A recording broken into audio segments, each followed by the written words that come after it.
Welcome guys. আজকে আমরা exponents and roots সম্পর্কিত কিছু প্র্যাকটিস কোশ্চেনস দেখব।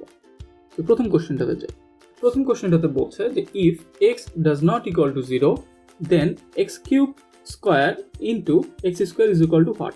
অর্থাৎ আমাকে প্রথমে x এর কিউব করতে হবে, সেই রেজাল্টটাকে স্কয়ার করতে হবে এবং তাকে x স্কয়ার দ্বারা গুণ করতে হবে, তাহলে রেজাল্ট কত আসবে। সো আমরা জানি যে কোনো পাওয়ারের উপরে যদি পাওয়ার থাকে তখন কি হয়, এই পাওয়ার দুটোকে গুণ করে দিতে হয়। সো 3 টাইমস 2 হবে, তাহলে বাকিটা যা ছিল তাই থাকলো। So x two the power 3 into 2 মানে হচ্ছে x two the power 6 into x square. So আগের ভিডিওতে আমরা দেখে এসেছি যে x যেহেতু বেস, এই দুটো বেস কিন্তু সেম, যদি বেস সেম থাকে এবং পাওয়ার যদি আলাদা থাকে তাহলে পাওয়ার দুটো যোগ হয়ে যায়। এখানে আমি আবার বলছি যে বিষয়টা, যদি পাওয়ারের উপরে পাওয়ার থাকে তাহলে পাওয়ার দুটো গুণ হয়ে যায়, আর যদি দুইটার বেস সেম থাকে এবং পাওয়ারগুলো আলাদা থাকে তখন পাওয়ার দুটো যোগ হয়ে যায়। So x two the power 6 plus 2 is equal two x two the power 8। So আমার অ্যান্সার হচ্ছে সি, x টু দি পাওয়ার 8। এবার যাই নেক্সট কোশ্চেনে। নেক্সট কোশ্চেনে বলছে যে √3 plus √2 divide by √3 minus √2 is equal to what. তো এই টাইপের ম্যাথগুলো আসলে সলভ করার জন্য কনজুগেটেড আমরা ইউজ করে থাকি। এই অঙ্কটার জন্য আমাকে এমন একটা জিনিস চুজ করতে হবে যাকে কাটাকাটি করলে 1 থাকে। কারণ হচ্ছে এই যে রাশিটা ছিল, এই যে এই রাশিটাই কিন্তু এই রাশিটা, অর্থাৎ আমার ভ্যালুটা একই থাকছে এবং এই হর আর লব যদি আমি কাটাকাটি করি তাহলে আমার অ্যান্সার 1 থাকছে। সো আগে যা ছিল এখনো তাই থাকবে। কোশ্চেন আসতে পারে যে আমি এখানে কেন হচ্ছে এই রাশিটাই চুজ করলাম। এই রাশিটা আসলে চুজ করতে হয় এই হরটার উপর বেস করে, অর্থাৎ আমার যে গিভেন কোশ্চেনটা দেওয়া থাকে, কোশ্চেনের যেটা হর থাকে সেটা কনজুগেটেড নিতে হয়। অর্থাৎ এখানে যদি মাইনাস থাকে তাহলে আমি প্লাস নিব, এখানে যদি প্লাস থাকে আমি এখানে মাইনাস নিব। এবার আমি জাস্ট গুণ করে দিলাম। এই লবটা গুণ করলে আমি দেখতে পাচ্ছি যে একই জিনিস গুণ হচ্ছে, অর্থাৎ √3 প্লাস √2 টাইমস √3 প্লাস √2, এবং নিচে থাকছে √3 মাইনাস √2 টাইমস √3 প্লাস √2। সো উপরের দুটো যেহেতু একই, সেই জিনিসটা স্কোয়ার, এবং নিচে থাকছে হচ্ছে √3 স্কোয়ার মাইনাস √2 স্কোয়ার। এটা কিভাবে আসলো? এটা আসলে a স্কোয়ার মাইনাস b স্কোয়ারের ফর্মুলা। আমরা জানি a square minus b square মানে হচ্ছে a প্লাস b এবং a minus b। So a square minus b স্কোয়ারের ফর্মুলা আমি বসিয়ে দিয়েছি। এবার জাস্ট কিছু না, ফর্মুলাটা এক্সপ্যান্ড করবো, অর্থাৎ a প্লাস b হোল স্কোয়ারের সূত্র যেটা a square plus 2ab plus b square, আর নিচে হচ্ছে √3 কে স্কোয়ার করলে আমরা পাই শুধু 3, এবং √2 কে স্কোয়ার করলে আমরা পাই শুধু 2। এটা যদি সলভ করি তাহলে আসছে 3, 2 টাইমস √3 ইন্টু √2 কে আমরা একবারে রুটের মধ্যে নিয়ে √3 ইন্টু 2 করতে পারি, এবং √2 স্কোয়ার হচ্ছে 2, আর নিচে 3 মাইনাস 2 মানে হচ্ছে 1। সো নিচের হরটা আসলে চলে যাবে যেহেতু 1।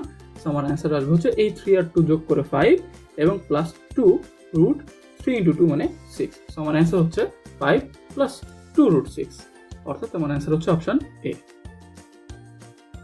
এবার যাই নেক্সট কোশ্চেনে। কোশ্চেন নাম্বার 3 তে বলছে 2 to the power 10 plus 2 to the power 10 plus 2 to the power 10 plus 2 to the power 10 is equal to what. এই কোশ্চেনটা আমার খুবই ফেভারিট ম্যাথ। এই কোশ্চেনটা আসলে ম্যাক্সিমাম স্টুডেন্ট ভুল করে, কারণ তার কনফিউজড হয়ে যায় যে এখানে আসলে আমরা এই 10গুলোকে গুণ করব না যোগ করব, কিভাবে সলভ করব। সো অনেকে এখানে দেখে যে 4টা যেহেতু 10 আছে, মানে 2 টু দি পাওয়ার 10 আছে, সো এটা 2 টু দি পাওয়ার 40 হবে। আবার অনেকে গুণ করে দেয়, গুণ করে কি করে যে 10 টাইমস 10 টাইমস 10 টাইমস 10 করে এই যে যেহেতু 4টা 0 আছে এখানে, সো এখানে আমি 10,000 বসাই দিই। সো অনেকে অ্যান্সার বিও দেয়, অনেকে অ্যান্সার ইও দেয়, but both answers are incorrect. কারণ আমরা জানি যে এটা তখনই যোগ হবে যখন হচ্ছে আমার এটা যোগ না হয়ে গুণ থাকবে, অর্থাৎ 2 to the power 10 into 2 to the power 10 যদি থাকতো তাহলে আমি করতাম 2 টু দি পাওয়ার 10 প্লাস 10, অর্থাৎ এইখানে যদি অ্যাডিশনের অপারেটরের জায়গায় যদি মাল্টিপ্লিকেশন থাকতো তাহলে অ্যান্সার হতো 2 টু দি পাওয়ার 40। আর এই অ্যান্সারটা তখনই হতো যখন এখানে 2 টু দি পাওয়ার 10 তার উপরে 10 তার উপরে 10 পাওয়ার হিসেবে থাকবে, এরকমও হলে। সো দেখা যাচ্ছে এই কন্ডিশনটা আসলে কোনোটার সাথেই মিলছে না। সো এই ম্যাথটা সলভ করার জন্য আমাকে খুব বেসিক একদম বাচ্চাদের ম্যাথ ফলো করতে হবে, যোগের ম্যাথ। অর্থাৎ এখানে আমি দেখবো যে এই যে 2 টু দি পাওয়ার 10 এই জিনিসটা আসলে কতবার যোগ হয়েছে।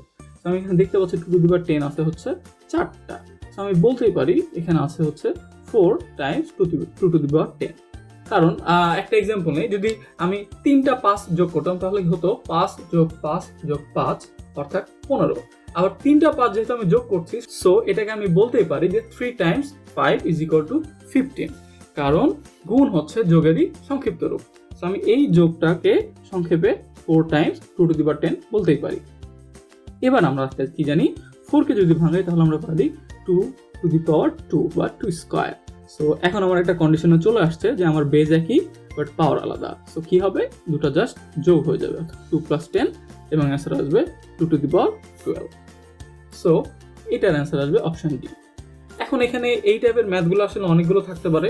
এখানে যদি 3 to the power সামথিং থাকতো তাহলে কিন্তু রাশি 4টা না হয় 3টা থাকতে পারতো বা আরও বেশি থাকতে পারতো। So according to this rules আমাকে এইভাবে ম্যাথগুলো সলভ করতে হবে। সো এবার যাই কোয়েশ্চেন নাম্বার 4। কোয়েশ্চেন নাম্বার 4 বলছে 0.063 times 3 to the power w plus k divided by 0.007 into 9 to the power k is equal to 1 যদি হয় তাহলে w minus k এর ভ্যালু কত। সো এই ম্যাথটা সলভ করার জন্য আমি খুবই ইজিলি স্টেপ বাই স্টেপ যাব। সো যেহেতু প্রথমে আমার গিভেন দেওয়া আছে যে এই জিনিসটার ভ্যালু হচ্ছে 1, এবার আমি একটা জিনিস সহজে দেখতে পাচ্ছি যে দুইটা নিউমেরিক্যাল ভ্যালু আছে, অর্থাৎ 0.063 এবং 0.007। সো আমি জানি এটা কি 7 নং 63। সো আমি জাস্ট কাটাকাটি করে দিলাম, এটা এবং এটা কাটাকাটি করলে উপরে থাকছে 9 Times 3 into w plus k divided by 9 to the power k। So যা ছিল তাই লিখলাম। এবার আমি একটা জিনিস দেখতে পাচ্ছি যেখানে এটাও হচ্ছে আমার 3 to the power সামথিং আছে, এই 9কেও আমি 3 to the power 2 বলতে পারি এবং এই 9টাকে আমি 3 to the power 2 বলতে পারি। তো জাস্ট 3 এর পাওয়ার হিসেবে আমি প্রকাশ করলাম।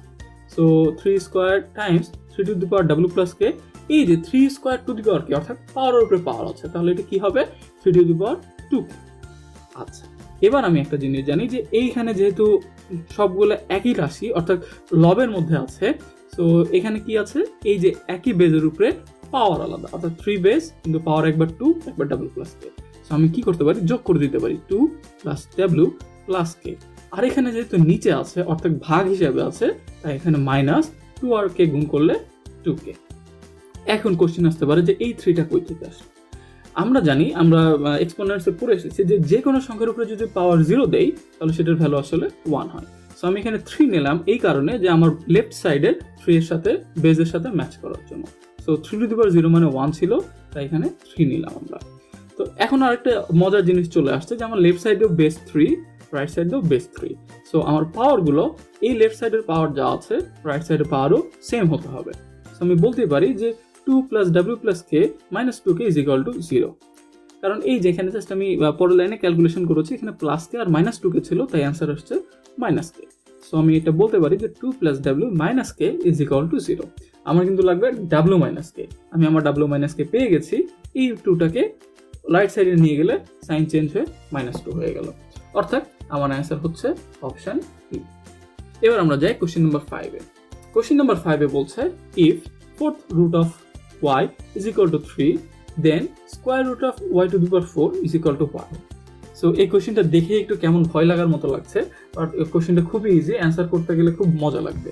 সো এখানে যেটা বলছে, সো আমি আগে স্টেপ বাই স্টেপ যাই। আমাকে বলছে যে 4th root of y is equal to 3।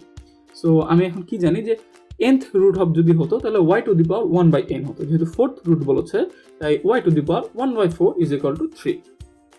So আমার এখন লাগবে জাস্ট y এর ভ্যালু করার জন্য কি করতে হবে, আমার লেফট সাইডকে টু দি পাওয়ার 4 করতে হবে, তাহলে 4 / 4 1 হয়ে যাবে এবং আমি y পেয়ে যাব। যখন আমি লেফট সাইডকে টু দি পাওয়ার 4 করবো, আমার রাইট সাইডেও কিন্তু টু দি পাওয়ার 4 করতে হবে। তো সেই কাজটা যদি আমি করে দিই তাহলে আমি কি পাচ্ছি, y is equal to 2 to the power 4। এবার আমার কিন্তু লাগবে y to the power 4 এবং তার উপরে স্কোয়ার রুট। এখন এই প্রসেসটা দুইভাবে করা যায়। একটা হচ্ছে যে এই স্কোয়ার মানে কিন্তু two the power half, so y to the power 4 Times half মানে এটা কিন্তু আসলে y স্কোয়ার চেয়েছে, মানে এই জিনিসটা দেখে এখানে যদি জাস্ট y স্কোয়ার বলতো তাহলে কিন্তু আমার অ্যান্সার সেম আসতো। সো আমি কোশ্চেনের মতো আগাই, আমি প্রথমে বের করব হচ্ছে y to the power 4 এর ভ্যালু, দেন আমি হচ্ছে রুট করব। তো যখন আমি y to the power 4 করছি তার মানে হচ্ছে যখন আমি লেফট সাইডে পাওয়ার 4 বানাই দিচ্ছি তখন আমার রাইট সাইডে পাওয়ার 4 করতে হবে। এবার কি হচ্ছে, পাওয়ারের উপরে পাওয়ার, তার মানে এই দুটো গুণ, অর্থাৎ y to the power 4 মানে হচ্ছে 3 to the power 16। এবার আমার কাজ হচ্ছে রুট করা। সো আমি রুট করে দিলাম। যখন আমি y to the power 4 কে রুট করছি অবশ্যই আমি রাইট সাইডকে রুট করব এবং 3 to the power 16 কে রুট করলে আমি রুটের পাওয়ার হচ্ছে half. So 3 to the power 16 into half, এবং এটা ক্যালকুলেশন করলে অ্যান্সার আসে হচ্ছে 3 to the power 8। এখন আমি প্রথমে যেটা বলছিলাম যে এটা কিন্তু আসলে y স্কোয়ার। আমি যখন এই লাইনটাতে y এর ভ্যালু পেয়ে গেছি, অর্থাৎ y is equal to 3 to the power 4 পেয়ে গেছি, তখন আমি এখানে জাস্ট y স্কোয়ার করে দিলে আমি কিন্তু এখানে 4 × 2 বা 3 to the power 8 পেয়ে যেতাম। তো আমার অ্যান্সার হচ্ছে option D. Thank you guys for watching this video.